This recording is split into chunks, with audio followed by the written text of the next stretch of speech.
Hello everyone. आज जो हमारा एमसीक्यू सेशन रहेगा वो हर्पीज़ वायरस के ऊपर है।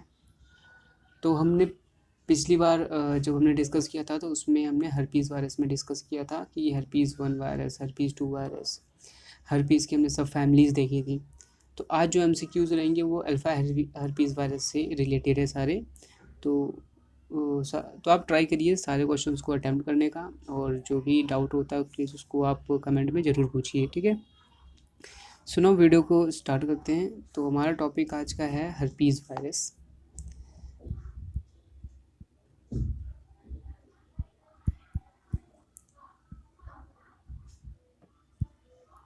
होस्ट ऑफ हर्पीज़ वायरस जो होते हैं उनका क्या होस्ट होता है।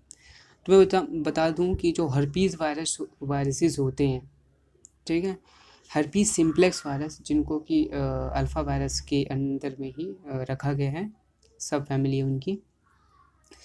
ये ह्यूमन में जब इन्फेक्ट करते हैं तो ही अपने आप को ये प्रोड्यूस आगे कर पाते हैं। बट अगर ये हर्पीज़ वायरस किसी अदर एनिमल्स में चले जाते हैं, एक्सेप्ट ऑफ ह्यूमंस को छोड़ के किसी और एनिमल में जाते हैं, तो वहाँ पे ये अपने आप को मल्टीप्लाई, अपने आप को ग्रो नहीं कर पाते हैं। हाँ, वहाँ पे वो वेक्टर की तरह काम करेंगे, उनके अंदर वो स्टोर रहेगा। बट अगर वो उस एनिमल से इन्फेक्टेड, कैरियर एनिमल से अगर हमारे बॉडी में आता है देन हमें अफेक्ट करेगा। बट अदर एनिमल्स को वो अफेक्ट नहीं करता है, ओनली ह्यूमंस को ही वो अफेक्ट करता है। तो host of simplex virus is human, ठीक है। तो answer A is correct answer. So no question number 2 start करते हैं। Herpes simplex virus 1 affect which part of body. Herpes simplex virus 1 जो कि हर्पीज सब फैमिली का एक एग्जाम्पल है, जिसके अंदर हर्पीज 1, हर्पीज 2 और हर्पीज 3, सरकोप्थेसिन हर्पीज एक एग्जाम्पल होते हैं। तो हर्पीज़ 1 जो होता है, हर्पीज़ सिम्प्लेक्स 1 वायरस, हमारे बॉडी के किस किस पार्ट को ज़्यादा अफेक्ट करता है वो आपको बताना है। ऑप्शन नंबर 1 है ओरल कैविटी, बी है ऑक्यूलर मतलब आईज के रिलेटेड है, ठीक है, नेजल, और ए एंड बी बोथ। तो जो ह्यूमन हर्पीज़ सिम्प्लेक्स वायरस 1 होते हैं वो ओरल कैविटी को, ठीक है, ओरल को प्लस ओक्यूलर मतलब जो हमारे आई का पार्ट होता है, आई का जो वाइट वाला पार्ट है, ओक्यूलर पार्ट आईज को बोला जाता है, ठीक है। तो दोनों को अफेक्ट करता है, ठीक है। और जैसे कि हम जानते हैं कि आँख आना, बोलते हैं ना कि उसकी आईज रेड हो जाती हैं, आँख आ जाती है उसकी आँख में, मत देखो तुम्हें भी हो जाएगा। तो ये हर्पीज सिम्प्लेक्स वायरस 1 की वजह से ही आँख आने वाला, जो कि कंजक्टिवाइटिस बोलते हैं, वो डिजीज़ होती है, ठीक। और ओरल में क्या होता है, जब भी ये वायरस माउथ में जाते हैं तो वहाँ के नर्वस सिस्टम पे, वहाँ पे जाके ग्रो होने लगते हैं, उसके नर्वस सिस्टम से होते हुए वो पूरे नर्वस सिस्टम में फैल जाते हैं, इनएक्टिव फॉर्म में वो स्टोर हो जाते हैं। बट अगर कोई सूटेबल कंडीशन मिलती है उसको ग्रो होने के लिए, देन वो फर्दर अपने आप को ग्रो करते हैं, ठीक है। सुनाओ इसका answer A and B both, D option is correct option, ठीक है। तो डी आंसर है इसका। क्वेश्चन नंबर 3 है common name of human herpes 1 virus. Human herpes 1 virus, ठीक है, इसको बोलते हैं हर्पीज सिम्प्लेक्स वायरस 1, ठीक है। ह्यूमन हर्पीज 1 वायरस को ह्यूमन सिम्प्लेक्स वायरस 1 बोला जाता है। और ऐसे ही HSV2 होता है, ठीक है, human herpes second virus. Human herpes third virus जो होता है उसको हम वेरिसेला जूस्टर बोलते हैं, ठीक है। ह्यूमन हर्पीज थर्ड वायरस को वेरिसेला जूस्टर बोला जाता है, सेला जूस्टर, ठीक है। और ह्यूमन हर्पीज फोर्थ वायरस को हम सर्कोप्थेसिन वायरस बोलते हैं, जिसको हम हर्पीज बी वायरस बोलते हैं, ठीक है। तो यहाँ पे हम जानते हैं कि जो ह्यूमन हर्पीज 1 वायरस है उसको ह्यूमन हर्पीज सिम्प्लेक्स वायरस के नाम से जाना जाता है, मतलब कॉमन नेम होता है उसका ये। HSV2 जो कि कॉमन नेम है ह्यूमन हर्पीज 2 वायरस का। और varicella zoster human herpes 3 virus बोलते हैं, ठीक है। ये थर्ड वायरस जो होता है उसको उसका नाम होता है, उसका कॉमन नेम होता है। और सर्कोप्थेसिन वायरस ये फोर्थ को बोला जाता है, ठीक है, जिसको हम हर्पीस बी वायरस बोलते हैं। फोर्थ को नहीं बोला जाता, इसको फोर्थ नहीं बोला जाता, सॉरी मैंने गलत बोल दिया। इसको बोलते हैं herpes B virus, herpes B virus. I hope so आपको क्लियर हो रहा होगा। नाउ क्वेश्चन नंबर हम फोर्थ पे चलते हैं। Another name of herpes B virus, जैसे कि अभी रिसेंटली मैंने बताया कि जो हर्पीस बी वायरस किसको बोला जाता है, सर्कोप्थेसिन वायरस 1 को, ठीक है, सर्कोप्थेसिन वायरस 1, इसको हम सर्कोप्थेसिन वायरस 1 को हर्पीस बी वायरस के नाम से जानते हैं। ईएमवी नहीं बोला जाता है क्योंकि यह जो गामा वायरस होते हैं, गामा हर्पीस वायरस होते हैं, उसके एग्जाम्पल में आता है एप्स्टीन बार वायरस, इसको बोला जाता है ईएमवी वायरस को, ठीक है, एप्स्टीन बार वायरस। और सी जो कि सीएमवी वायरस है, साइटोमेगालो वायरस, ये बीटा हर्पीस का हर्पीस फिफ्थ वायरस होता है, इसको fifth human herpes fifth virus बोलते हैं।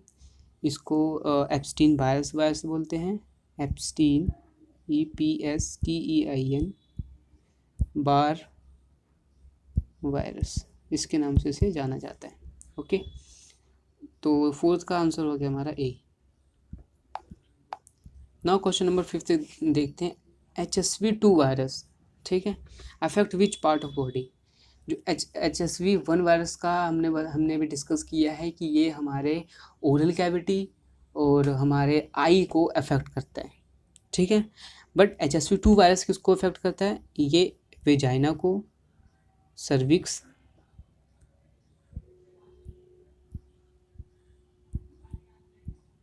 ठीक है, सर्विक्स, पेनिस के जो फ्लूइड होता है उसमें पाया जाता है, ठीक है। तो इसका इसीलिए इसका आंसर हो जाएगा डी, ठीक। All of the above is the correct option of question number 5th। Now question number 6th, latent phase of HSV virus occur in which part of body. Latent phase मतलब क्या होता है कि जब HSV virus हमारे body में चला गया उसके बाद वो इनएक्टिवेट फॉर्म में रहता है, मतलब वो डिजीज़ नहीं कर रहा है, वो लेटेंट फेज में वो प्रेजेंट है। तो हमारे बॉडी के किस पार्ट में वो लेटेंट फेज में रहता है वो आपको बताना है। ऑप्शन नंबर ए है नर्वस सिस्टम, बी है लीवर, सी है किडनी एंड डी है स्प्लीन। तो इसका A option is the correct option, ये नर्वस सिस्टम में इनएक्टिव फॉर्म में रहता है। तो क्या होता है कि जब हम चाइल्ड होते हैं, मतलब चाइल्ड फेज में होते हैं, 1 से 5 साल 6-7 साल के एज में, जब हम मोस्ट ऑफ दी क्या करते हैं बच्चे कि जो मिट्टी खा लेते हैं या खेलते हैं, तो पार्क से या किसी भी ऐसी अनहाइजीनिक एरिया से जब हमारे बॉडी में अनवांटेड मटेरियल्स जाते हैं, ठीक है, तो उसके अंदर बहुत सारे वायरसेस बैक्टीरियाज भी होते हैं। तो उस फेज़ में अगर HSV वायरस हमारे बॉडी में चल जाता है तो वो हमारे गैंग्लियंस में, नर्वस सिस्टम में जो गैंग्लियंस होता है वहाँ पे जाके वो इनएक्टिव फॉर्म में वो सर्कुलेट होता रहता है, मतलब इनएक्टिव फॉर्म में प्रेजेंट रहता है। बट वो इन्फेक्शन तब फैलाता है, मतलब वो जो हमारे लिए खतरनाक तब हो जाता है, हार्मफुल तब हो जाता है जब हमारी बॉडी का इम्यून सिस्टम या हमारी बॉडी वीक होने लगती है, एनी ऑफ द रीज़न, ठीक है। तो वहाँ पे वो अपने अमाउंट को, अपने प्रोजनी वो इंक्रीज करता रहता है, तो वहाँ पे हमें इन्फेक्शन शो करता है।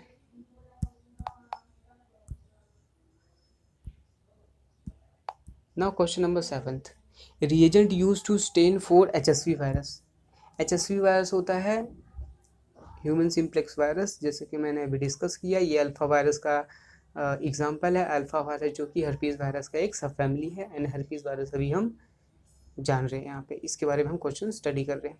सो नाउ रिएजेंट जो HSV वायरस के लिए होता है, मतलब कि अगर हमने सपोज किसी को कंजक्टिवाइटिस थी, ठीक है, उसके आईज जो थी वो रेडिश थी, तो हम क्या करते हैं, उसके आई के कॉर्नर वाले पार्ट से कॉटन स्वैब से या किसी से तो हम स्लाइड बनाते हैं, ठीक है, स्मेयर प्रिपेयर कर लिया। तो अब हमें इसको देखना होता है, माइक्रोस्कोपी करनी होती है, जिसको हम इलेक्ट्रॉन माइक्रोस्कोपी में कर सकते हैं। इलेक्ट्रॉन माइक्रोस्कोपी करके डिटेक्ट किया जाता है। इम्यूनोफ्लोरेसेंट मेथड से किया जाता है, इम्यूनोफ्लोरेसेंट मेथड से किया जाता है, ठीक है। और स्टेन भी किया जाता है। तो जब हम स्टेन करते हैं तो उस समय हम किस रिएजेंट का यूज़ करते हैं वो आपको बताना है। ए ऑप्शन है 1% टोलुडिन ब्लू ओ, बी है ग्राम स्टेन, सी है ए एंड बी बोथ, और डी है नन ऑफ दी अबव, है ना। तो हमें बताना है कि कौन सा स्टेन यूज़ किया जाता है। तो टोलुडिन ब्लू ओ और ग्राम स्टेन दोनों का यूज़ किया जाता है HSV वायरस के डिटेक्शन के लिए, जो कि माइक्रोस्कोपी, इलेक्ट्रॉन माइक्रोस्कोपी के लिए होता है। तो इसका आंसर सी करेक्ट आंसर हो जाएगा, क्योंकि दोनों का ही इस्तेमाल किया जाता है इसको डिटेक्शन के लिए।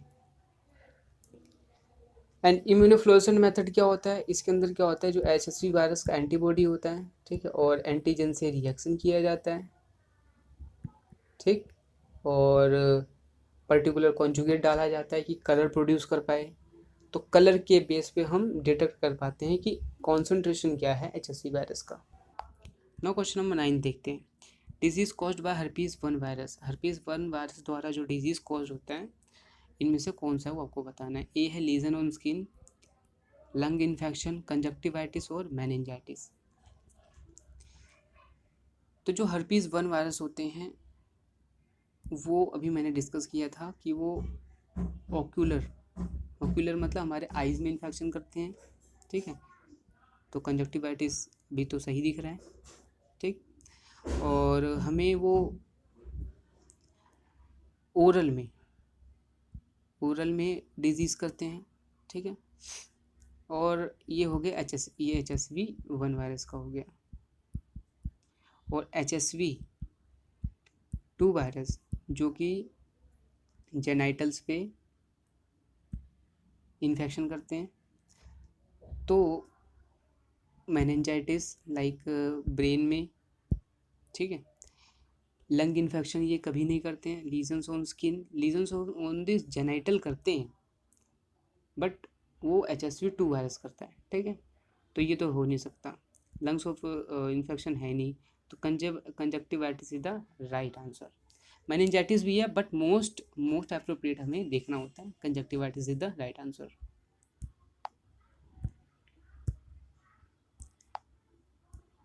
नाउ क्वेश्चन नंबर 10 देखते हैं। Which is used for cultivation of virus, virus के कल्टीवेशन के लिए इनमें से कौन सा इस्तेमाल किया जाता है, किस मेथड का यूज़ किया जाता है वो आपको बताना है।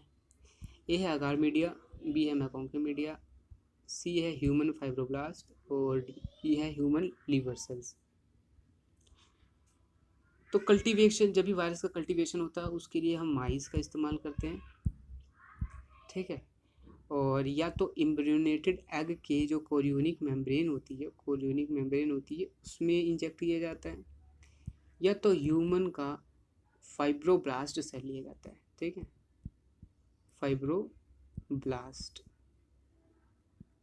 फाइब्रोब्लास्ट में इसको इंजेक्ट करके हम कल्टीवेट कर सकते हैं। तो अगार मीडिया तो यूज़ नहीं किया जाता क्योंकि ये इनएनिमेट मीडिया, कोई भी वायरस इनएनिमेटेड मीडिया में ग्रो नहीं हो सकता। अगार, माइकोंके ये सब इनएनिमेट मीडिया होते हैं, लिविंग मतलब इसमें लाइफ नहीं है इस मीडिया में। और वायरस केवल वहाँ पे डेवलप अपने आप को ग्रो कर सकते हैं जहाँ पे लाइफ हो, जैसा कि ह्यूमन सेल्स में लाइफ है, उसके अंदर प्रोटीन मशीनरी है उसको रिप्लिकेट करने के लिए। बट ए एंड बी तो ये पूरा ही पूरा गलत है, क्योंकि वायरस इसमें हो ही नहीं सकता है, ठीक है। तो ह्यूमन फाइब्रोब्लास्ट वायरस के कल्टीवेशन के लिए किया जाता है, और ह्यूमन लीवर सेल्स ये तो नहीं यूज़ किया जाता है, ठीक है। So now this all are about herpes virus के बारे में, ये सारा क्वेश्चंस थे। आई होप आपको अच्छा लगा होगा और बेनिफिशियल रहा होगा, आपकी स्टडी में हेल्प रहा होगा। अगर कोई भी डाउट होता है तो प्लीज़ कमेंट करके ज़रूर पूछिए। Thank you so much.